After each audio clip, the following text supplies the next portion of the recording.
Shalom saudara dikasih Tuhan, jumpa lagi melalui tayangan berkat Tuhan. Hari ini Amsal pasal yang ke-17 ayat yang ke-27, orang yang berpengetahuan menahan perkataannya, orang yang berpengertian berkepala dingin.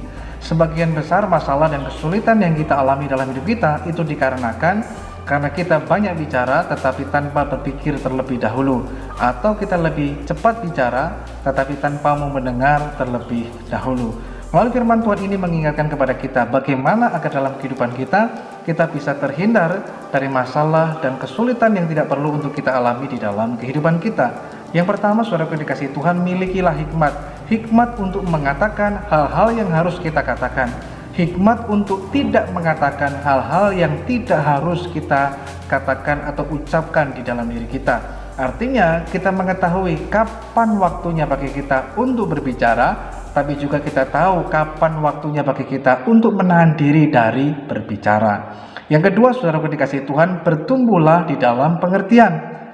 Sehingga ketika kita makin bertumbuh dalam pengertian kita, artinya kita makin dewasa, itu dapat membuat kita menyikapi segala sesuatu yang terjadi dalam hidup ini dengan kedewasaan iman. Sehingga kita dapat menjadi orang yang sabar dalam menghadapi situasi yang sulit. Kita juga menjadi orang yang sabar dalam menghadapi orang-orang yang sulit.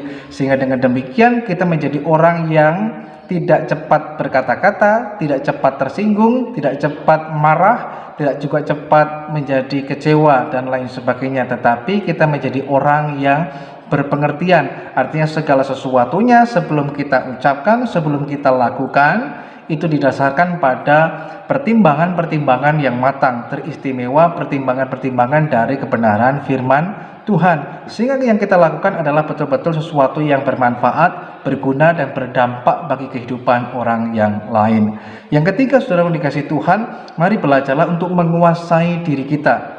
Sehingga ketika kita dapat menguasai diri kita dapat mengendalikan diri kita dengan baik. Sehingga ketika kita menguasai diri kita dapat menjadi orang yang tenang. Nah, kalau kita sudah tenang, maka kita dapat berpikir dengan baik. Kalau kita tenang, kita dapat berbicara dengan baik. Kalau kita tenang, kita dapat menyikapi segala sesuatunya dengan baik. Bukan dengan emosi, bukan dengan marah, bukan dengan kekecewaan atau hanya melampiaskan emosi kita. Namun sungguh-sungguh ketika kita dapat menguasai diri kita dengan baik, maka yang kita lakukan, yang kita putuskan dalam kehidupan kita adalah hal-hal yang betul-betul dipenuh dengan pertimbangan. Sebab itulah yang akan menghindarkan kita dari masalah dan kesulitan yang tidak perlu. Sebaliknya kita bisa mengalami damai sejahtera, sukacita yang daripada Tuhan dimanapun kita berada dan ditempatkan oleh Tuhan. Dan hidup kita juga bisa menjadi berkat bagi banyak orang. Tuhan Yesus memberkati kita.